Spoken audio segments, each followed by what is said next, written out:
ઓમ શ્રી સાંઈનાથાય નમઃ. બાબાની કૃપાથી અધ્યાય 35, જેનો વિષય છે નિર્બીજ દ્રાક્ષ. ચાલો આપણે બધા હવે આજે આ સાંભળીએ. શ્રી ગણેશાય નમઃ, શ્રી સરસ્વત્યય નમઃ, શ્રી ગુરુભ્યો નમઃ, શ્રી કુલદેવતાય નમઃ, શ્રી સીતારામચંદ્રાભ્યામ નમઃ, શ્રી સદગુરુ સાંઈનાથાય નમઃ. ઉપોદઘાત. આધ્યાત્મિક બાબતોમાં કોમવાદ ભારે નડતર રૂપ છે. ભગવાન નિરાકાર છે એવું માનનારા કહે છે કે ઈશ્વરને સાકાર માનવો તે તો એક ભ્રમણા છે અને સંતો તો માત્ર માનવ પ્રાણીઓ છે. તેથી તેમની આગળ આપણે શા વાસ્તે માથા નમાવી દક્ષિણા દેવી જોઈએ? અન્ય પંથવાળા પણ વાંધા ઉઠાવી કહેશે કે અમારા સદગુરુને છોડીને અમે બીજા સંતોના પગમાં શા માટે પડીએ? આવા જ પ્રશ્ન સાંઈ બાબા સામે અગાઉ થતા હતા અને આજે પણ સંભળાય છે. એક જણે કહેલું કે જ્યારે અમે શિરડી ગયા ત્યારે બાબાએ અમારી પાસેથી દક્ષિણા માંગી. સંત આ રીતે ધન ભેગું કરે એ કંઈ ઠીક કહેવાય? આમ ધન એકઠું કરનારમાં સંતપણું ક્યાં રહ્યું? વળી એવા પણ કેટલાક દાખલા છે કે ટીકા કરવા ખાતર જ શિરડી ગયેલ માણસો જ બાબાની ભારે પ્રશંસા કરતા થઈ ગયા છે. આવા બે દૃષ્ટાંત નીચે આપીએ છીએ.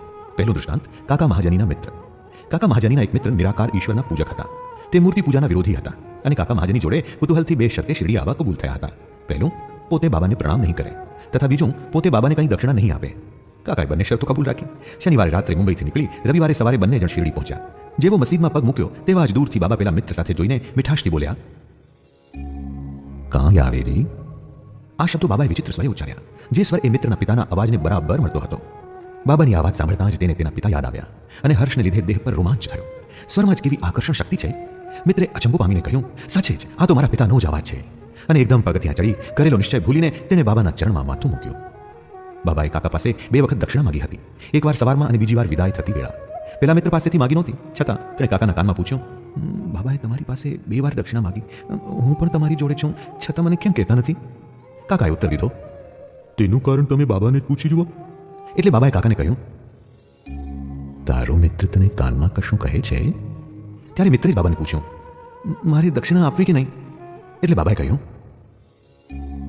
દક્ષિણા આપવાની તારી ઈચ્છા નથી, માટે તારી પાસેથી દક્ષિણા ન માગી.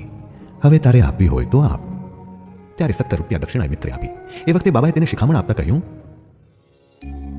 આપણા બે વચ્ચે દિવાલ છે, તે તું તોડી પાડ, તો જ આપણે એકબીજાને પ્રત્યક્ષ પારખી શકશું. ત્યારબાદ બાબાએ તેને જવાની રજા દીધી. તે દાડે આકાશમાં વીજળી સાથે વાદળા થયા હતા, છતાં મુસાફરીમાં કોઈ વિઘ્ન નહીં આવે એવી બાબાએ ખાતરી આપી હતી. બંને જણ મુંબઈ સલામત પહોંચી ગયા. કાકાએ ઘેર પહોંચી ઓરડીના બારી બારણા ઉઘાડ્યા ત્યારે બે ચકલી જમીન પર મરેલી પડેલી જોઈ અને એક ચકલી બારી વાટે ઉડી ગઈ. કાકાના મનમાં થયું કે પોતે બારી ઉઘાડી મૂકી હોત તો આ ચકલી બચી જાત. પણ વળી મનમાં વિચાર થયો કે આમ બે તેના પ્રારબ્ધને આધીન થઈ, પણ ત્રીજી ચકલીને બચાવી લેવા સારું જ બાબાએ મને વેળાસર ઘેર મોકલી આપ્યો છે. આવો હવે આપણે કાકા મહાજનીના શેઠની કથા સાંભળીએ. મુંબઈના સોલિસિટર ઠક્કર ધરમશ્રી જેઠાભાઈની પેઢીના કાકા મહાજની મેનેજર હતા. શેઠ તથા આ મેનેજર વચ્ચે ગાઢ સંબંધ હતો. કાકા વારંવાર શિરડી જાય છે તથા થોડા દાડા રોકાય છે અને બાબાની રજા પછી જ પાછા આવે છે એ વાતની શેઠને ખબર હતી. બાબાની પરીક્ષા કરવા કુતૂહલને ખાતર શેઠે કાકા જોડે હોળીની રજાઓમાં શિરડી જવાનું નક્કી કર્યું. પણ કાકા ક્યારે પાછા આવે તે નક્કી નહીં, તેથી શેઠે એક જણને પોતાની સાથે લીધો. ત્રણેય જણ સાથે નીકળ્યા. બાબાને ભેટ ધરવા સારું ઘણા જ પ્રેમથી દ્રાક્ષ કાકાએ ખરીદી લીધી. શિરડી પહોંચી મસ્જિદમાં બાબાને દર્શને ગયા. એ વખતે બાળા સાહેબ તરખડ ત્યાં જ હતા. તેને શેઠે પૂછ્યું, કેમ આવ્યા છો? તમે કોઈ ચમત્કાર જોયો ખરો? તરખડે કહ્યું કે દર્શન અર્થે આવ્યો છું, ચમત્કાર જોવાનો મારો સ્વભાવ નથી. ભક્તોની અંતરની આશાઓ અહીં પૂરાય છે એટલું સાંભળ્યું છે. એટલામાં કાકાએ સાષ્ટાંગ પ્રણામ કરી પેલી દ્રાક્ષ ભેટ ધરી અને દ્રાક્ષ બધાને વહેંચી દેવાની બાબાએ આજ્ઞા કરી. શેઠને પણ થોડી દ્રાક્ષનો પ્રસાદ મળ્યો, પણ ધોઈને સાફ કર્યા વગર દ્રાક્ષ ખાવી નહીં એવી સલાહ તેમને ડોક્ટરે દીધેલી હોવાથી શેઠે આ દ્રાક્ષ મોંમાં મૂકી નહીં. આમ દ્રાક્ષ ખાવી ગમતી નહોતી, તેમજ પાછી પણ આપી દેવાય તેમ નહોતું. તેથી બાકીની દ્રાક્ષ ઈચ્છા વિરુદ્ધ ખિસ્સામાં મૂકતા તે મનમાં બોલ્યા, બાબા સંત હોય તો પછી આમ દ્રાક્ષના મારા અણગમાથી તે અજ્ઞાત કેમ હોય છે અને એ છતાં મને પરાણે દ્રાક્ષ કેમ અપાવી? આવા વિચાર તેના દિલમાં ઘોળાતા હતા. ત્યાં બાબાએ વળી ફરીથી વધુ દ્રાક્ષ તેને આપી. મોઢામાં ન મૂકતા તેણે હાથમાં જ રાખી મૂકી. એટલે બાબાએ તેને દ્રાક્ષ ખાઈ જવાની આજ્ઞા કરી. આજ્ઞા માથે ચડાવી પડી, પણ બધી જ દ્રાક્ષ નિર્બીજ માલુમ પડી. એથી તેને આશ્ચર્ય થયું. તેની ઈચ્છા ચમત્કાર જોવાની હતી. તે બાબાએ આ ચમત્કાર બતાવ્યો. બાબાએ તેનું અંતર વાંચી તેની ઈચ્છા મુજબ દ્રાક્ષને જ નિર્બીજ બનાવી આપી હતી. કેવી અજબ શક્તિ! બાજુમાં બેસી તરખડ પણ દ્રાક્ષનો પ્રસાદ ખાતા હતા. તેમને દ્રાક્ષ કેવી છે એમ પૂછ્યું તો તરખડે કહ્યું કે બિયાવાળી દ્રાક્ષ છે. એ સાંભળી શેઠને વધુ આશ્ચર્ય થયું. વળી શ્રદ્ધા વધુ દ્રઢ કરવા શેઠ મનમાં બોલ્યા કે બાબા સાચા સંત હશે તો હવે કાકાને જ પહેલી દ્રાક્ષ દેશે. સર્વજ્ઞ બાબાએ પુનઃ દ્રાક્ષ વેચવા આજ્ઞા કરી અને સૌ પ્રથમ દ્રાક્ષ કાકાને જ આપવા કહ્યું. શામાએ આ શેઠ ઠક્કર ધરમસિંહ જેઠાભાઈની ઓળખાણ કરી આપી કે કાકા મહાજનીના એ શેઠ છે. તરત જ બાબાએ પૂછ્યું, એના શેઠ કેમ હોઈ શકે? કાકાનો શેઠ તો કોઈ જુદો જ છે. કાકાને આ ઉત્તર ગમ્યો. પછી તો શેઠે પોતાનો નિશ્ચય ભૂલીને બાબાને સાષ્ટાંગ પ્રણામ કર્યા અને વાડીમાં પાછા આવ્યા. બપોરની આરતી પછી એ સૌ વિદાયની રજા લેવા મસ્જિદમાં બાબા પાસે આવ્યા. શામાએ તેમની વાત બાબાને કહી ત્યારે તે બોલ્યા, એક ચંચલ મનનો ગ્રહસ્થ હતો. તે ધનવાનને આરોગ્યવાન હતો. તેને તન કે મનનું દુઃખ નહોતું, પણ વગર કારણની ચિંતાનો બોજો માથે લઈને ફરતો હતો. ચિત્તની શાંતિ ગુમાવી જ્યાં ત્યાં રખડતો હતો. કોઈ વાર આ બોજો ઉતારી નાખતો તો વળી કોઈ વાર તે માથે ઉપાડીને ફરતો હતો. દૃઢતા કોને કહેવાય તેની તો તેના મનને ખબર જ નહોતી. તેની આ સ્થિતિની મને દયા આવી અને મેં કહ્યું, હવે મહેરબાની કરી તને ગમે તે એક સ્થાન પર શ્રદ્ધા રાખ. આમ ભટકે છે શા વાસ્તે? શાંતિથી એક સ્થાનને ચોંટી રહે. પેલા ઠક્કર શેઠ તરત જ સમજી ગયા કે બાબાએ આ વાત મને ઉદ્દેશીને જ કરી છે, બધું મને જ લાગુ પડે છે. વળી તેના મનમાં થયું કે કાકા પણ મારી જોડે પાછા આવે તો ઠીક, પણ શિરડીથી આટલા જલ્દી વિદાય થવાની કાકાને બાબા રજા આપે તેવી કોઈને આશા નહોતી. પણ બાબા તો સર્વજ્ઞ હતા. તેમણે કાકાને તેના શેઠ જોડે જવાની રજા આપી. આમ બીજાના અંતરની જાળવણી બાબાની શક્તિની આ એક વધુ સાબિતી શેઠને મળી. પછી બાબાએ કાકા પાસેથી 15 રૂપિયા દક્ષિણા માંગી અને તે તેમણે આપી. ત્યારે બાબા બોલ્યા,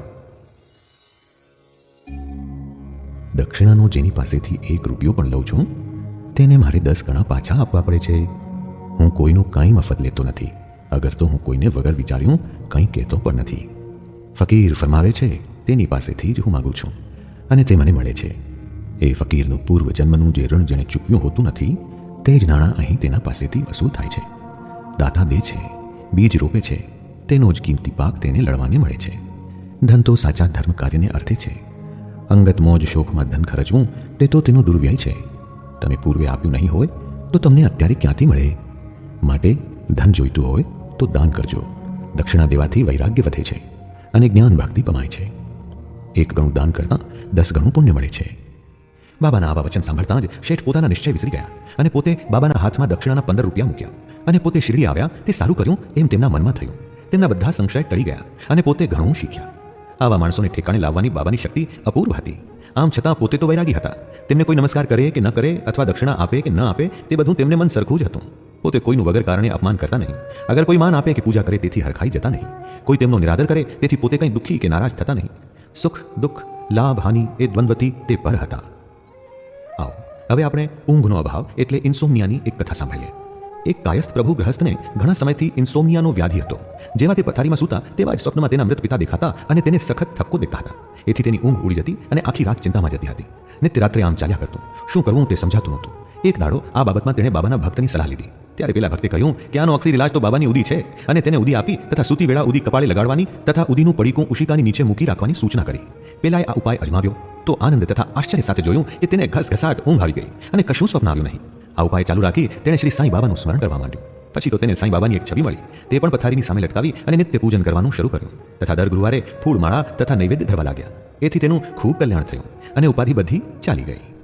આવો હવે આપણે બાળાજી પાટીલ નેવાસકરની કથા સાંભળીએ. આ માણસ બાબાનો પરમ ભક્ત હતો. નિષ્કામ ભાવથી તે બાબાની સેવા કરતો. તે નિત્ય શિરડીના બાબાના ચાલવાનો માર્ગ વાળી છોડીને સાફ કરતો. તેની પછી એ કામ રાધાકૃષ્ણ માઈ કરતા અને તેમના પછી એ કામ અબ્દુલ પણ કરતો હતો.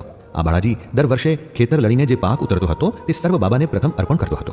આ નિયમ ઘણા વર્ષ સુધી તેણે ચાલુ રાખ્યો હતો અને તે ગુજરી ગયા પછી તેનો પુત્ર પણ એ જ પ્રમાણે કરવા લાગ્યો. હવે આપણે સાંભળીએ ઉદીની શક્તિ. એકવાર બાળાજીએ ઉપરોક્ત વાર્ષિક અર્પણના દિવસે જ કેટલાક મહેમાનોને જમવાનું નોતરું આપ્યું. ભોજન તૈયાર થયું પણ જમવા ટાણે જોયું તો ધાર્યા કરતાં 3 ગણા માણસો જમવા આવ્યા હતા. નેવાસકરની પત્ની મૂંઝાવા લાગી કે આટલા બધાને કંઈ આટલી રસોઈ પૂરી થશે નહીં. પણ તેની સાસુએ દિલાસો દઈને કહ્યું, તું ડરીશ માં, આ કંઈ આપણું નથી. અરે આ બધું તો બાબાનું છે. દરેક તૈયાર થયેલી રસોઈમાં જરા ઉદી નાખી તેના પર કપડું ઢાંકી દે અને બાજુ પરથી લઈને તે પીરસશે.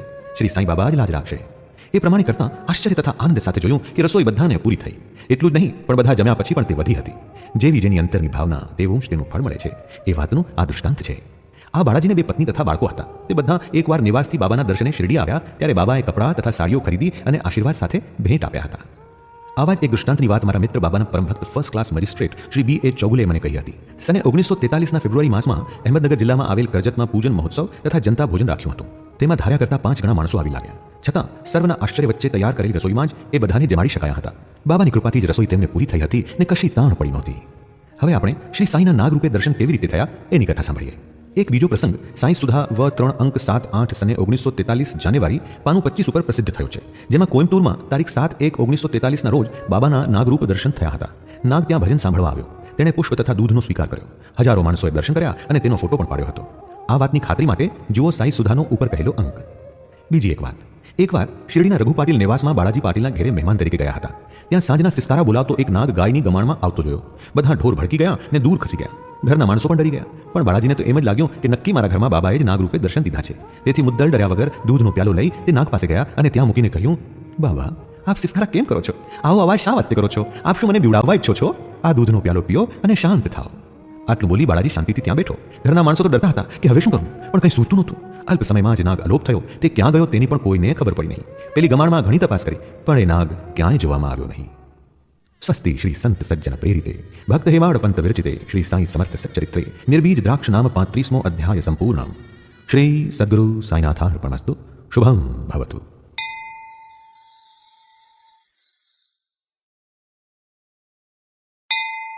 ઓમ શ્રી સાઈનાથાય નમઃ. અધ્યાય 36. વિષય છે સર્વવ્યાપક સાઈ, આશીર્વચન, સાફલ્ય. શ્રી ગણેશાય નમઃ. શ્રી સરસ્વત્યાય નમઃ. શ્રી ગુરુભ્યો નમઃ. શ્રી કુલદેવતાય નમઃ. શ્રી સીતારામચંદ્રાભ્યામ નમઃ. શ્રી સદ્ગુરુ સાઈનાથાય નમઃ. આ અધ્યાયમાં ગોવાના બે ગ્રહસ્થોની તથા સોલાપુરના શ્રીમતી ઔરંગાબાદકરની અજબ કથાનું વર્ણન છે. ગોવાના બે ગ્રહસ્થો. એકવાર સાંઈબાબાના દર્શન કરવા ગોવાથી બે ગ્રહસ્થ આવ્યા અને સાષ્ટાંગ પ્રણામ કરીને બેઠા. બંને સાથે આવ્યા હતા, છતાં બાબાએ તેમાંના એક જણને જ 15 રૂપિયા દક્ષિણા આપવાની આજ્ઞા કરી અને તેણે ખુશીથી દક્ષિણાના 15 રૂપિયા આપ્યા. બાબાએ તે સ્વીકારી લીધા. તેના સંગાથીએ 35 રૂપિયા દક્ષિણાના આપવા માંડ્યા, પણ બાબાએ એ સ્વીકાર્યા નહીં ને પાછા આપ્યા. એ જોઈ બધાને અચંબો થયો. શામાં ત્યાં બેઠા હતા તેમણે બાબાને પૂછ્યું, દેવ, આ કેવી વાત? આ બંને જણ સાથે આવ્યા, આપે એક જણની પાસેથી માંગીને દક્ષિણા સ્વીકારી અને આ બીજો માણસ ખુશીથી જાતે આપતો હતો, તો તેની દક્ષિણા લેવા આપે ના પાડી. આવો ભેદ શા માટે? બાબાએ ઉત્તર દીધો, શામા, તને કાંઈ ખબર નથી. હું કોઈ પાસેથી કંઈ લેતો નથી. આ મસ્જિદમાં જ દરેકને ઋણ વાળવા સારું બોલાવે છે અને દક્ષિણા આપીને તે ઋણમુક્ત થાય છે. મારે કંઈ કુટુંબ કબીલું ઘરબાર નથી. મારે કશું જ જોઈતું નથી. હું તો ફક્કડ છું. દરેકને પોતે કરેલું ઋણ, શત્રુત્વ ઋણ, એ દરેક વસ્તુનું પ્રાયશ્ચિત કરવું પડે છે. તેનો બીજો કોઈ ઉપાય નથી. એટલું બોલી બાબાએ તેમની લાક્ષણિક ઢબે વાર્તા કહી. એકવાર એક નિર્ધન હતો. નોકરી મળે તો પહેલા માસનો પગાર હું પ્રભુને ભેટ આપીશ એવી તેણે બાધા રાખી. માસિક 15 રૂપિયાની તેને એક નોકરી મળી અને પછી તો તે નોકરીમાં તેને ઊંચી પાયરી મળતી જ ગઈ અને પગાર વધતો જ ગયો. 15ના 30, 60, 100, 200 અને છેવટે 700 રૂપિયાનો પગાર થયો. પણ આ ઉન્નતિમાં પેલી બાધા પૂરી કરવાનું તે સાવ વિસરી ગયો. તે આજે તેના કર્મના બળે દોરવાઈ આવ્યો અને મેં તેની પાસેથી તેણે કરેલ ઋણના 15 રૂપિયાની દક્ષિણા માગી લીધી. હવે બીજી વાત સાંભળો. સમુદ્ર કિનારે ફરતાં ફરતાં હું એક મોટી ઇમારત પાસે આવ્યો અને તેના ઓટલા પર બેઠો. તેના માલિકે મારું સારું સન્માન કર્યું અને પ્રેમથી જમાડ્યો તથા મને સૂવા માટે કબાટ પાસે ચોખ્ખી સુંદર જગા બતાવી. હું ત્યાં સૂતો. હું ભર ઊંઘમાં હતો ત્યારે એ માણસે એક ઊભી ઈંટ ખસેડીને દિવાલમાં કાણું પાડ્યું અને અંદર પેસી ખિસ્સું કાતરીને બધા પૈસા લઈ ગયો. મેં જાગીને જોયું તો મારા 30,000 રૂપિયા ચોરાઈ ગયા હતા. મને બહુ દુઃખ થયું અને હું રડવા લાગ્યો. એ બધા રૂપિયાની નોટો જ હતી. પેલો બ્રાહ્મણ જ ચોરી ગયો છે એ મને લાગ્યું. મને કાંઈ ખાવું પીવું ભાવે નહીં. આમ 15 દિવસ લગી હું ઓટલા પર ધન ગુમાવ્યાની ચિંતા કરતો બેસી રહ્યો. 15 દિવસ પછી એક ફકીર ત્યાંથી નીકળ્યા. તેમણે મને રડતો જોયો. પાસે આવી મારા શોકનું કારણ પૂછ્યું. ત્યારે મેં તેમને બધી વાત કરી. તેમણે કહ્યું, હું તને કહું તેમ કરીશ તો તારા બધા પૈસા તને પાછા મળશે. હું સરનામું આપું છું, તે ફકીર પાસે જજે. તેને શરણે જઈશ તો તારા બધા પૈસા તને પાછા મળશે. દરમિયાન પૈસા તને ન મળે ત્યાં લગી તારી કોઈ પ્રિય વસ્તુ ન ખાવાની બાધા લેજે. એ ફકીરની આજ્ઞા મુજબ હું ચાલ્યો અને મારા પૈસા પાછા મળ્યા. પછી એ ઇમારત છોડી હું સમુદ્ર કાંઠે ગયો. ત્યાં એક બોટ ઊભી હતી. તેમાં ઘણા માણસો બેઠા હતા. તેથી જગા નહોતી. એવામાં એક ભલા સિપાહીએ આવી મારી સિફારશ કરી, જેથી સદભાગ્યે હું તેમાં બેસી શક્યો અને હું બીજે કિનારે આવ્યો, જ્યાંથી ગાડી પકડી હું આ મસ્જિદ માઈમાં આવ્યો. આમ બાબાએ બંને વાર્તા પૂરી કરી અને એ બંને જણને તેડી જઈને જમાડવાની શામાને આજ્ઞા કરી. શામા તેમને ઘેર તેડી ગયા અને જમાડ્યા. જમતી વખતે શામાએ કહ્યું, આ બાબાની લીલા જ અકળ છે. બાબા કદી સમુદ્ર કિનારે ગયા જ નથી. તેમની પાસે કદી 30,000 રૂપિયાની રકમ જ નહોતી. મુસાફરી તો તેમણે કદી કરી જ નથી. તેમના પૈસા કોઈ વાર ચોરાઈ ગયા નથી. અગર આમ પાછા આવ્યાની પણ કોઈને ખબર નથી. આમાં તમને કંઈ ખબર પડી? આનો તમે સાર શું લીધો? મહેમાનો તો બાબાની વાર્તા સાંભળી ગળગળા થઈ ગયા અને આંખમાંથી આંસુ પડવા લાગ્યા. રૂંધાયેલા કંઠે તે બોલ્યા, બાબા સર્વજ્ઞ છે, અનંત છે, અનુપમ પરબ્રહ્મ છે. તેમણે અમારી પોતાની આ વાર્તા કહી છે. તેમણે જે સર્વ કહ્યું તે બધું અમારા દૃષ્ટાંતમાં જ બન્યું છે. આ બધી વાતની તેમને ખબર કેમ પડી એ વસ્તુ જ આશ્ચર્યજનક છે. અમે આ બધી વાત જમીને પછી વિગતવાર તમને કહેશું. પછી જમીને પાન સુપારી લેતા મહેમાનોએ પોતાની વાત કરી. એક જણે કહ્યું, ખાટ પરનું હવા ખાવાનું સ્થળ જ મારું ગામ છે. મારા રોટલા રડવા સારું કોઈ નોકરીમાં જોડાવાની ઈચ્છાથી હું ગોવા ગયો. મેં દત્તપ્રભુ પાસે બાધા લીધી કે જો મને નોકરી મળશે તો હું પ્રથમ માસનો પગાર અર્પણ કરીશ.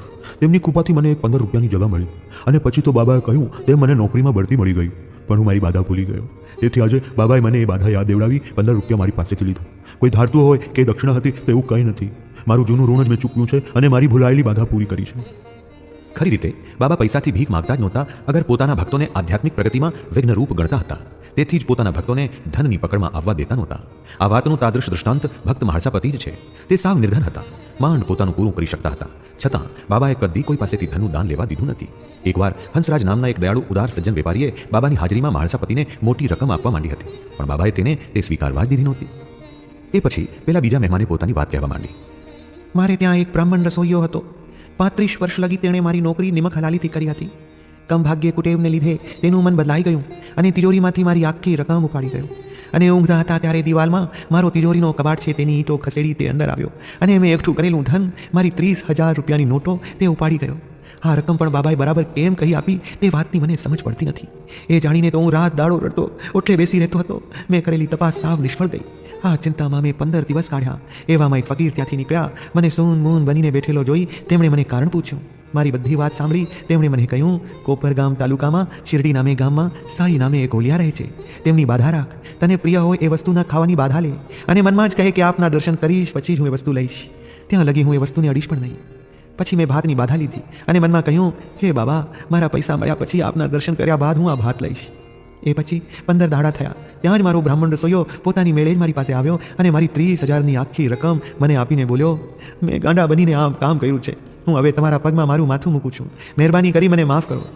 આમ બધું બરાબર પાર ઉતર્યું. મને સહાય કરેલ ફકીરના મને પુનઃ દર્શન થયા નથી. હવે એ ફકીરે મને ચીંધ્યા હતા તે સાંઈ બાબાના દર્શનની તીવ્ર ઈચ્છા મારા મનમાં જાગી. મને મનમાં તો એવું લાગ્યું કે મારે ઘેર પધાર્યા હતા તે પોતે જ સાંઈ બાબા હતા, જેમણે મને દર્શન આપી મારા ગયેલ બધા પૈસા પાછા અપાવ્યા. તે કંઈ મારી 35 રૂપિયાની દક્ષિણાનો લોભ રાખે? ઉલટો કશી જ આશા વિના આધ્યાત્મિક માર્ગે આપણને ચઢાવવાના તેઓ તો થાય તેટલા પ્રયત્ન કરે તેવા છે. મારી ગુમ થયેલી રકમ મને પાછી મળતા ખૂબ આનંદ થયો અને એ તાનમાં જ હું બાબાના દર્શનની બાધા વિસરી ગયો. કોલાબા આવ્યો ત્યારે મને રાત્રે સ્વપ્નમાં બાબાના દર્શન થયા અને તેમણે મને શિરડીની બાધા પૂરી કરવાનું યાદ આપ્યું. હું ગોવા ગયો. ત્યાંથી બોટમાં બેસી મુંબઈ આવી શિરડી પહોંચવા મેં મનમાં સંકલ્પ કર્યો, પણ હું બંદર પર ગયો ત્યારે બોટમાં જગા નહોતી. કપ્તાને મને બેસવા ન દીધો, પણ એક અજાણ્યા સિપાહીએ આવી મારી સિફારશ કરી મને બોટમાં બેસાડ્યો અને હું મુંબઈ પહોંચ્યો. પછી રેલવેમાં બેસી હું અહીં આવ્યો. ખરેખર બાબા સર્વજ્ઞ સર્વવ્યાપક છે. આપણે કોણ? આપણા ઘર ક્યાં? બાબાએ મારું ધન પાછું અપાવ્યું અને મને અહીં ખેંચી પણ લાવ્યા. આપણે સદભાગી. અમારા કરતાં તમે શિરડીના લોકો મોટા નસીબંત છો. તમારો પુણ્ય સંચય અપાર હશે જેથી બાબા શિરડી આવીને રહ્યા છે. શ્રી સાંઈ તો આપણા દત્ત જ છે. તેમણે જ બાધા લેવડાવી, તેમણે જ મને બોટમાં બેસાડ્યો, તેઓ જ મને અહીં લઈ આવ્યા અને પોતાની સર્વજ્ઞતા, સર્વવ્યાપકતા તથા સર્વશક્તિમત્તાના પરચા મને આપ્યા. આવો હવે આપણે શ્રીમતી ઔરંગાબાદકરની કથા સાંભળીએ. સોલાપુરના શ્રી સખારામ ઔરંગાબાદકરના પત્નીને 27 વર્ષ થઈ ગયા હતા, છતાં કશું સંતાન નહોતું. તેમણે સંતાન માટે દેવ દેવીઓની ઘણી બાધા આકડી રાખી, પણ સફળ થયા નહોતા. છેવટે સાવ નિરાશ બન્યા. છેલ્લા ઉપાય સારું ઓરમાન પુત્ર વિશ્વનાથ જોડે તે શિરડી આવ્યા અને 2-1 માસ રોકાઈને બાબાની સેવા કરી. મસ્જિદમાં માણસો બાબાને વીંટળાઈને બેઠા જ હોય, તેથી બાબાને એકાંતમાં મળી પગમાં પડી હૃદય ઉઘાડી વાત કરીને સંતાન પ્રદાન માગવાની યોગ્ય તક મળતી નહોતી. છેવટે બાબા એકલા હોય ત્યારે પોતાની વાત કરી સિફારિશ કરવા સારું એ બાઈએ શામાને વિનંતી કરી. ત્યારે શામાએ કહ્યું કે બાબાનો દરબાર ઉઘાડો છે, છતાં તમારા માટે મહેનત કરી જોઈશ. ઈશ્વર તમારી મનોકામના પૂરી કરશે. બાબા બપોરે જમતા હોય ત્યારે તમે શ્રીફળ તથા ધૂપ સળીઓ લઈને મસ્જિદના ચોકમાં તૈયાર બેસજો અને હું બોલાવું ત્યારે ઉપર આવજો. એક દાડો જમીને બાબાના હાથ ધોઈ શામા ટુવાલથી લૂછતા હતા. ત્યાં શામાના ગાલે બાબાએ ચૂંટી ખાઈ. શામાએ જરા ગુસ્સે થવાનો ડોળ કરીને કહ્યું, દેવ, આપ આમ મને ચૂંટી ખણો તો ઠીક કહેવાય. આમ ચૂંટી ખણે એવા તોફાની દેવ અમારે જોઈતા નથી. અમે તો આપના આશ્રિત છીએ. આપના ગાઢ સત્સંગનું આ કેવું ફળ? ત્યારે બાબાએ ઉત્તર દીધો, અરે શામા, આજ 72 પેઢીથી આપણે એકબીજા જોડે રહીએ છીએ. આજ લગી કોઈ દાડો મેં તને ચૂંટી ખણી નથી, અને આજ ચૂંટી ખણી તેમાં તું આવો ગુસ્સો કરે છે. એ વખતે શામાએ કહ્યું, અમારે કંઈ આપની પાસેથી માનપાન જોઈતા નથી બાબા, પણ આપના ચરણમાં અમારી ભક્તિ અવિચળ ટકી રહે એટલું જ અમે માગીએ છીએ. ત્યારે બાબા બોલ્યા, હા, હું તે માટે જ આવ્યો છું. તમને ખાનપાન આપી તમારી સંભાળ લઉં છું અને તમારા પર પ્રેમ સ્નેહ રાખું છું. એ પછી બાબા ઉપર જઈને બેઠા. શામાએ પેલા બહેનને બોલાવ્યા. તેમણે ઉપર આવી નમસ્કાર કરી શ્રીફળ તથા ધૂપ સળીઓ બાબાના ચરણમાં મૂકી. બાબાએ શ્રીફળ ખખડાવ્યું. તે ગડગડ્યું હતું. અંદરનો ગોટો ખખડતો હતો.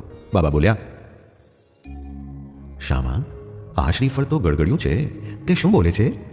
શામાએ કહ્યું, આ બેન આપને અરજ કરે છે કે તેનું બાળક પણ ગર્ભમાં આની માફક સ્ફૂર્તિમાન થાય અને રમે, માટે તેને આશીર્વાદ દઈ શ્રીફળ આપો. ત્યારે બાબાએ કહ્યું, કઈ શ્રીફળથી તેને સંતાન થશે? લોકો પણ કેવા મૂર્ખા છે, તે આવી કલ્પના કરતા ફરે છે. શામાએ કહ્યું, મને આપના વચન આશીર્વાદની ખબર છે. આપના આશીર્વાદથી જ ઘણાને સંતાન થાય છે. આપ આવી વાતો કરો છો અને હજી આશીર્વાદ તો આપતા નથી. આમ કેટલોક સમય રકઝક ચાલી. બાબાએ એ શ્રીફળ વધેરવા શામાને આજ્ઞા કરી, પણ શામાએ એ બહેનને આખું જ શ્રીફળ દેવાનો આગ્રહ કરી રાખ્યો. છેવટે બાબા માન્યા અને બોલ્યા, તેને ઘેર સંતાન થશે. ત્યારે શામાએ પૂછ્યું, ક્યારે થશે?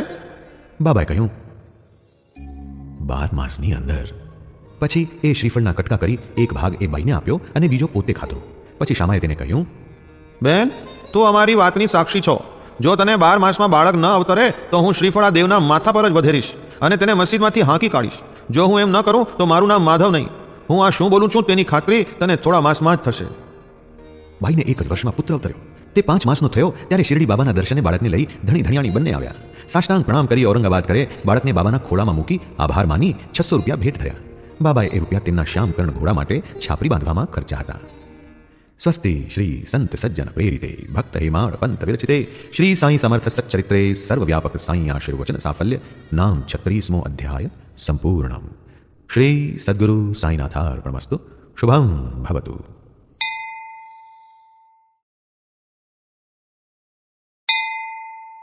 ઓમ શ્રી સાંઈનાથાય નમઃ. બાબાની કૃપાથી અધ્યાય 37 જેનો વિષય છે ચાવડી વર્ણન પ્રારંભ કરીએ. શ્રી ગણેશાય નમઃ. શ્રી સરસ્વત્યાય નમઃ. શ્રી ગુરુભ્યો નમઃ. શ્રી કુલદેવતાય નમઃ. શ્રી સીતારામચંદ્રાભ્યામ નમઃ. શ્રી સદ્ગુરુ સાંઈનાથાય નમઃ. આ અધ્યાયમાં વેદાંતની થોડી પ્રાથમિક ચર્ચા પછી ચાવડી સરઘસનું વર્ણન આપ્યું છે. ઉપોદ્ઘાત. શ્રી સાંઈ જીવનને ધન્ય છે. તેમના દૈનિક કાર્યક્રમને ધન્ય છે. તેમના કાર્યો વર્ણનાતીત છે. શ્રી સાંઈ કોઈ વાર બ્રહ્માનંદથી ચકચૂર બનતા તો કોઈ વાર આત્મજ્ઞાનથી સંતોષતા હતા. કોઈ વાર ઘણું કરવા છતાં પોતે નિર્લેપ જ રહેતા હતા. કોઈ વાર સાવ અકર્મા દેખાતા છતાં આળસુ રહેતા નહોતા. આત્મરત જ રહેતા. પોતે શાંત સ્થિર સમુદ્ર જેવા ગંભીર તથા અગાધ હતા. તેમના અવર્ણનીય સ્વભાવનું વર્ણન કોણ કરી શકે તેમ છે. તે પુરુષોને ભાઈઓ તથા સ્ત્રીઓને માતા અને બહેનો ગણતા હતા. તેઓ સદા અખંડ બ્રહ્મચારી હતા. તેમના સત્સંગથી પાવન બનેલી આપણી સુબુદ્ધિ આ મરણાંત ટકી રહો. સર્વભાવે તેમના ચરણની ભક્તિ આપણે સદા કરીએ. સર્વ પ્રાણીમાં તેમના દર્શન કરીએ અને તેમના નામનું પ્રેમથી સ્મરણ કરીએ. અહીં વેદાંતની કેટલીક લાંબી ચર્ચા પછી હેમાળ પંતને લાગે છે કે પોતે આડા ઉતરી ગયા છે. તેથી તે બંધ કરી ચાવડી સરઘસનું નીચેનું વર્ણન શરૂ કર્યું છે. આવો હવે આપણે ચાવડી સરઘસની સુંદર કથાનું શ્રવણ કરીએ. બાબાના શયન ઘરનું વર્ણન અગાઉ આપ્યું છે. પોતે મસ્જિદમાં એક રાત સૂતા અને બીજી રાત પોતે ચાવડીમાં સૂતા હતા. મસ્જિદ પાસે 1-2 ઓરડીના નાના મકાનને બાબા ચાવડી કહેતા. આમ વારાફરતી સુવાનો ક્રમ બાબાની મહાસમાપ્તિ સુધી ચાલુ રહ્યો હતો. સને 1909ના ડિસેમ્બરની 10મી તારીખથી ભક્તોએ બાબાનું નિયમિત પૂજન ચાવડીમાં કરવા માંડ્યું. એ વર્ણન તેમની કૃપાથી હવે આપણે કરીએ. ચાવડીમાં સુવા જવાના સમયે ભક્તો મસ્જિદમાં ભેગા થતા અને મંડપમાં બેસી કેટલીક ઘડી ભજન કરતા. પાછળ એક સુંદર રથ ઊભો રહેતો. જમણી બાજુ તુલસી વૃંદ તથા સામે બાબા અને વચ્ચે ભજનાનંદી ભક્તો બેસતા હતા. ભજનાનંદી સ્ત્રી પુરુષ ભક્તો વખતસર આવી જતા. કોઈના હાથમાં કરતાલ તો કોઈના પાસે મૃદંગ, કોઈ પાસે ખંજરી તો કોઈ પાસે ઢોલ, એમ વિવિધ વાદ્યો હાથમાં લઈ બધા ભજન કરતા હતા. લોહ ચુંબકની માફક સાંઈ બાબા ભક્તોને પોતાની પાસે આકર્ષી લેતા હતા. કેટલાક લોકો દીવીઓ સળગાવીને તૈયાર કરતા તથા કેટલાક પાલખી શણગારતા હતા. તો કોઈ નેતરના દંડા હાથમાં રાખી બાબાનો જય જયકાર બોલાવતા હતા. મસ્જિદનો દરેક ભાગ ધજા પતાકાથી શણગારી બધે હારબંધ દીવા પ્રગટાવતા હતા, જેનો પ્રકાશ ચોગરદમ પડતો હતો. બાબાના ઘોડા શ્યામકર્ણને શણગારીને બહાર ઊભો રાખતા. પછી ભજન મંડળી લઈ તાત્યા પાટીલ બાબા પાસે આવી તૈયાર થવા સારું બાબાને અરજ કરતો. ત્યાં સુધી બાબા બેઠક પર શાંત જ બેસી રહેતા હતા. પછી બગલમાં હાથ રાખી તાત્યા બાબાને ઊભા કરતો. તાત્યા બાબાને મામા કહીને બોલાવતો હતો અને તેમનો પરસ્પર સંબંધ પણ એવો જ હતો.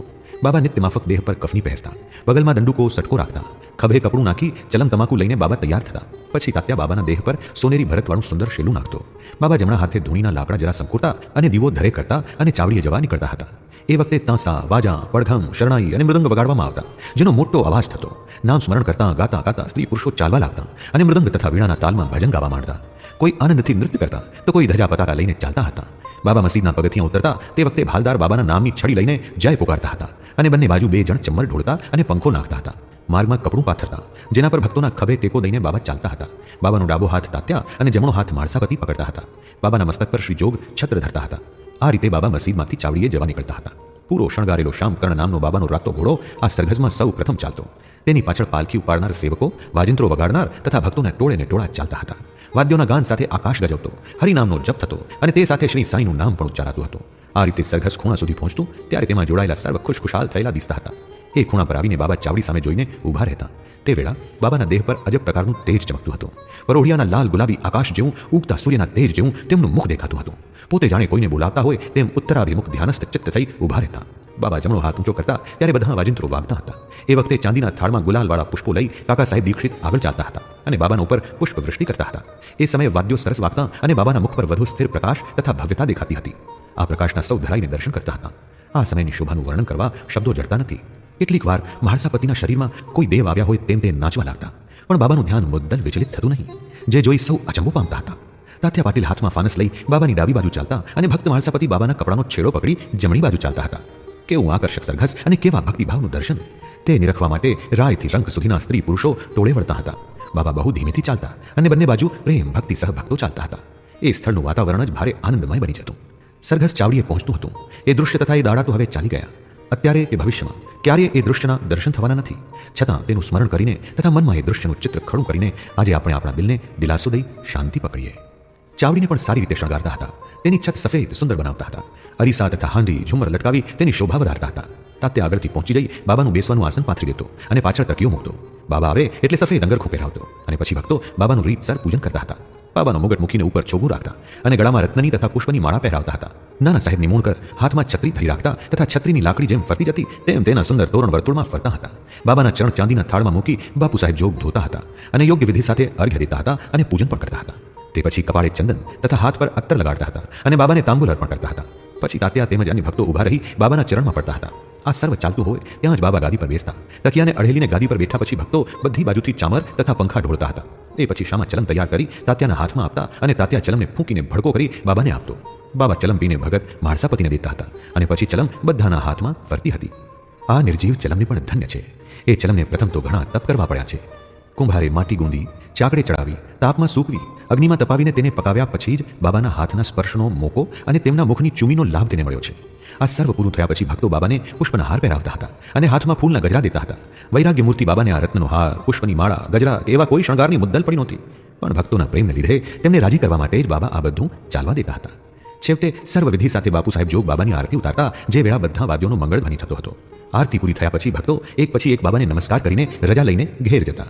બાબાને ચલમ આપ્યા પછી અત્તર ગુલાબ આપીને તાત્યા પણ જવા ઉઠતો ત્યારે બાબા તેને પ્રેમથી કહેતા હતા, મારી ચોકી કરજે. તારે જવું હોય તો જા, પણ રાતમાં પાછો આવજે અને ખબર કાઢજે. તાત્યા હા પાડી ચાવડીથી ઘેર જતો. પછી બાબા જાતે પથારી પાથરતા, એક ઉપર એક બીજી એમ 50 થી 60 ચાદર બિછાવતા હતા અને એમ પથારી તૈયાર કરીને પોતે સૂઈ જતા. હવે આપણે પણ આરામ કરીએ.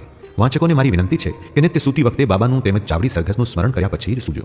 આ અધ્યાય અહીં પૂરો થાય છે. સ્વસ્તિ શ્રી સંત સજ્જન પ્રેરિતે ભક્ત હેમાડ પંત વિરચિતે શ્રી સાંઈ સમર્થ સચ્ચરિત્રે ચાવડી વર્ણન નામ 37મો અધ્યાય સંપૂર્ણમ. શ્રી સદ્ગુરુ સાંઈનાથાર્પણમસ્તુ. શુભમ ભવતુ.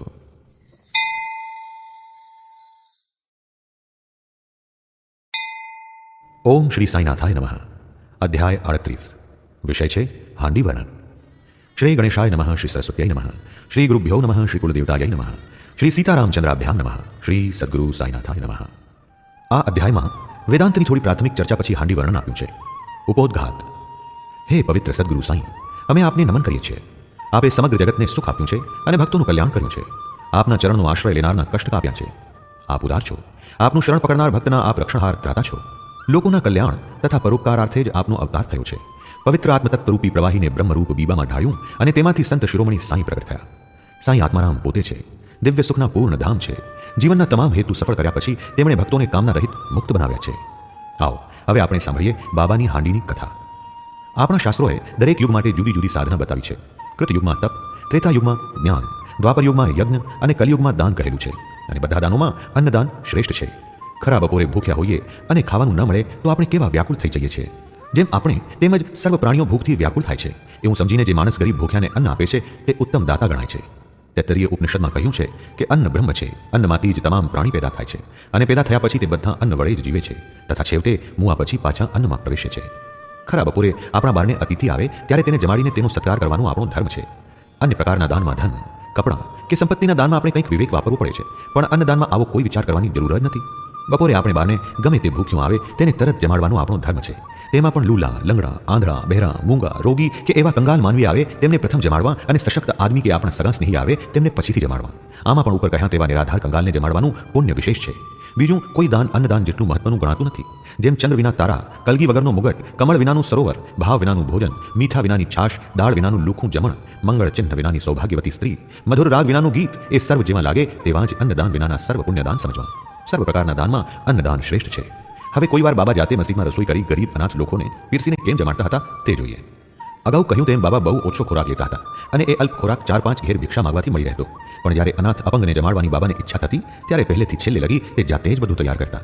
તે કામ બીજા કોઈને સોંપી દેતા નહીં કે કોઈને કશી તસદી દેતા નહીં. પ્રથમ જાતે જ બજારમાં જઈ બધું સીધું લોટ, ચોખા, મસાલા વગેરે સર્વ ચીજ રોકડેથી લઈ આવતા. જરૂર પડે તો પંડે દળતા. મસ્જિદના ખુલ્લા આંગણામાં મોટો ચૂલો બનાવી દેવતા સળગાવી તેના પર હાંડી ચડાવી અંદર આધરનું પાણી રેડતા. પોતે એક નાની ને બીજી મોટી હાંડી રાખતા. નાનીમાં 50 જણની અને મોટીમાં 100 માણસની રસોઈ તૈયાર થતી. કોઈ વાર મીઠા ચાવલ પુલાવ તૈયાર કરતા તો કોઈ વાર ગોશ્તવાળો પુલાવ બનાવતા. કોઈ વાર દાળ ઢોકળી ઉકળતી દાળમાં લોટની બાટી કે વણેલી ભાખરીના કાપેલા ટુકડા નાખીને તૈયાર કરતા. પથ્થર ઉપર જાતે જ મસાલા ચટણી વાટતા. દરેક પદાર્થ સ્વાદિષ્ટ બને તેનું ધ્યાન રાખતા. જારનો લોટ પાણીમાં મેળવી ઉકાળીને તેમાં છાશ નાખતા અને આમ કઢી આંબીલ તૈયાર કરતા. મુખ્ય ખોરાક જોડે બાબા બધાને આ આંબીલ પીરસી દેતા. દરેક ચીજ રંધાઈને બરાબર થઈ ગઈ છે કે કેમ તે જોવા માટે પોતે કફનીની બાંયો ઊંચી લઈ જરાય ડર વગર ઉકળતી હાંડીમાં ઉઘાડો હાથ નાખતા અને અંદર ચડતી વસ્તુને હાથ વડે હલાવી ઊંચી નીચી કરતા હતા. છતાં હાથ દાઝાનું કે તેના દુઃખનું મુખ પર કોઈ ચિહ્ન દેખાતું નહીં. આમ રસોઈ તૈયાર થઈ જતી ત્યારે રસોઈના વાસણ બાબા મસ્જિદમાં લેવડાવતા અને મૌલવીના હાથે પવિત્ર કરાવતા હતા. તેમાંથી પ્રસાદ તરીકે થોડું માળસા પતિને તથા તાત્યા પાટીલને મોકલતા અને પછી એ રસોઈ અપંગ અનાથને જમાડી દેતા હતા. આમ બાબાએ તૈયાર કરેલ બાબાના હાથે પીરસેલ ખોરાક ખાનારા ભાગ્યશાળી ગણાતા. કોઈ અહીં એવી શંકા કરશે કે શું બાબા બધા ભક્તોને આ સામેશ તેમજ નિરામેશ બંને રસોઈ જમાડતા હતા? આ પ્રશ્નનો ઉત્તર સાદો ને સરળ છે. જે ભક્તને સામેશ ખોરાક ખપતો અને તેનાથી ટેવાયેલા હતા તેમને જ પોતે હાંડીમાંથી એવો ખોરાક પ્રસાદ તરીકે દેતા. પણ જેમને એવો ખોરાક ખપતો નહીં તેવાને તે હાંડી પાસે આવવા દેતા નહીં કે અડકવા પણ દેતા નહોતા. અગર તો તે લેવાની ઈચ્છા પણ તેમનામાં જાગૃત કરતા નહીં. એક સ્થાપિત પ્રસિદ્ધ સિદ્ધાંત છે કે ગુરુ કોઈ વસ્તુ પ્રસાદ તરીકે આપે ત્યારે તે લેવાય કે કેમ એવો વિચાર કરવો અગર શંકા કરવી તે પણ મહાપાપ છે. અલબત્ત આ સિદ્ધાંત શિષ્ય કેટલો પચાવ્યો છે તેની પરીક્ષા બાબા કોઈ વાર કરતા હતા. એકવાર એકાદશીના રોજ પોતે દાદા કેળકરને થોડા રૂપિયા આપી જાતે કુરહાલા જઈને ગોશ્ત ખરીદી લાવવાની આજ્ઞા કરી. દાદા કેળકર ચુસ્ત સનાતન બ્રાહ્મણ હતા અને જીવનમાં ચુસ્તપણે બધા સનાતની નિયમો પાળતા. તે જાણતા હતા કે સદગુરુને ધન, વસ્ત્ર, અન્ન આપવા એટલું જ પૂરતું નથી પણ સંપૂર્ણ આજ્ઞાધારક બની તેમની આજ્ઞાનો ઝડપથી અમલ કરવો જોઈએ. તેથી આ આજ્ઞા સાંભળી દાદા કેળકર કપડાં પહેરીને લાવવા ઉપ્યા. પણ બાબાએ પાછા બોલાવીને કહ્યું, તું જાતે ન જતો, બીજા કોઈને મોકલ. એથી દાદાએ નોકર પાંડુને મોકલ્યો. તેને જતો જોઈ તેને પણ પાછો વાળવા બાબાએ દાદાને આજ્ઞા કરી અને ત્યાર પછી તે દિવસનો આ કાર્યક્રમ જ રદ કર્યો. એક બીજે પ્રસંગે ગોશ્તવાળો પુલાવ કેવો થયો છે તે ચાખી જોવા બાબાએ દાદાને આજ્ઞા કરી. દાદાએ ચાખ્યા વિના માત્ર એમને એમ જ કહ્યું કે પુલાવ સારો થયો છે. ત્યારે બાબાએ પૂછ્યું, તે તારી આંખે તો જોયો નથી કે જીભ વડે ચાખ્યો પણ નથી, પછી તે સારો થયો છે એવું શી રીતે તું કહે છે? જરા ઢાંકણું ઉઘાડીને જોતો ખરો. એટલું બોલી બાબાએ તેનો હાથ પકડ્યો અને તે વાસણમાં હાથ ખોસીને બોલ્યા, તારો હાથ કાઢ અને કડછી લઈ તારા સનાતની વિચાર છોડીને દાજવાનો ડર રાખ્યા વગર થોડો પુલાવ થાળીમાં કાઢ. જેમ બાળક પર વહાલ આવે ને માં તેને ગાલે ચૂંટી ખણે તેવી રીતે બાબાએ દાદા કેળકરને આમ ચૂંટી જ ખણી હતી. ખરી રીતે કોઈ ગુરુ પોતાના સનાતની રૂઢિયુક્ત શિષ્યને કોઈ નિષિદ્ધ ખોરાક ખાવાની અગર તે રીતે વટલાવવાની ફરજ કદી પાડે જ નહીં. આ હાંડી પકાવવાનું બાબાનું કામ સને 1910 સુધી ચાલુ રહ્યું હતું. તે પછી તેમણે તે બંધ કર્યું. દાસગણુના કીર્તન વડે આખા મુંબઈ ઇલાકામાં અને બહાર બાબાની કીર્તિ પ્રસરવાથી લોકો થોક બંધ શિરડી આવવા લાગ્યા અને શિરડી યાત્રાધામ બન્યું. આ ભક્તો નૈવેદ્યના પદાર્થ, મીઠાઈ, મેવા, ફળ વગેરે લાવતા હતા. આમ નૈવેદ્યના જાતના એટલા બધા પદાર્થ આવતા હતા કે ફકીરો તથા ગરીબ ગુરબા ધરાઈને જમી શકતા હતા. છતાં કેટલુંક વધી પડતું હતું. તેથી બાબાએ હાંડી પકાવવાનું બંધ કર્યું અને આ નૈવેદ્ય જ અનાથ અપંગને પોતે પીરસી દેતા. ઉપરાંત સ્થાનિક મંદિરો તથા દેવ પર બાબા કેવો પ્રેમ તથા માન રાખતા હતા તે દર્શાવનારી નાના સાહેબ ચાંદોરકરની એક કથા કહીએ. નાના સાહેબનું મંદિર માટે માન. કેટલાક લોકો જાતે અનુમાન કરતા હતા કે શ્રી સાંઈ બાબા બ્રાહ્મણ હતા તો કોઈ કહેતા કે તે મુસલમાન હતા. ખરી રીતે તે કોઈ કોમના નહોતા. તેમનો જન્મ ક્યારે, કઈ કોમમાં, કયા માતા પિતાના પેટે થયેલો તેની સાચી ખબર કોઈને નથી. તો પછી તે બ્રાહ્મણ હતા કે મુસલમાન તે કેમ કહેવાય? મુસલમાન હોત તો પોતે મસ્જિદમાં ધૂણી જલતી કેમ રાખતા હતા? ત્યાં તુલસીનું વૃંદાવન કેમ રોપ્યું હતું? મસ્જિદમાં શંખ, ઝાલર તથા વાજિંત્રો કેમ વગાડતા હતા? હિન્દુ મૂર્તિ પૂજનની વિવિધ વિધિઓ કેમ થવા દેતા હતા? હિન્દુ મંદિરોના જીર્ણોદ્ધાર માટે પોતે ગાંઠના પૈસા કેમ વાપરતા હતા? હિન્દુ મંદિર કે હિન્દુ દેવનું કોઈ જરા પણ અપમાન કરે તો પોતે તે મુદ્દલ ચલાવી લેતા નહોતા. એકવાર નાના સાહેબ ચાંદોરકર સાધુ બનેલા પોતાના સાડુ બિનીવ લઈને સાથે લઈને શિરડી આવ્યા. મસ્જિદમાં આવીને બાબા જોડે વાતો કરવા બેઠા. ત્યારે બાબા નાના સાહેબ પર ગુસ્સે થયા અને બોલ્યા, તું આટલા બધા વખતથી મારા સંગાથે રહે છે, છતાં તારું આ વર્તન કેવું? પ્રથમ તો નાના સાહેબ સમજ્યા નહીં. તેથી પોતાને સમજ પાડવા બાબાને વિનંતી કરી. બાબાએ તેને પૂછ્યું, તું કોપરગામ ક્યારે આવ્યો? ત્યાંથી શિરડી કેમ આવ્યો? તે વેળા નાના સાહેબ પોતાની ભૂલ સમજ્યા.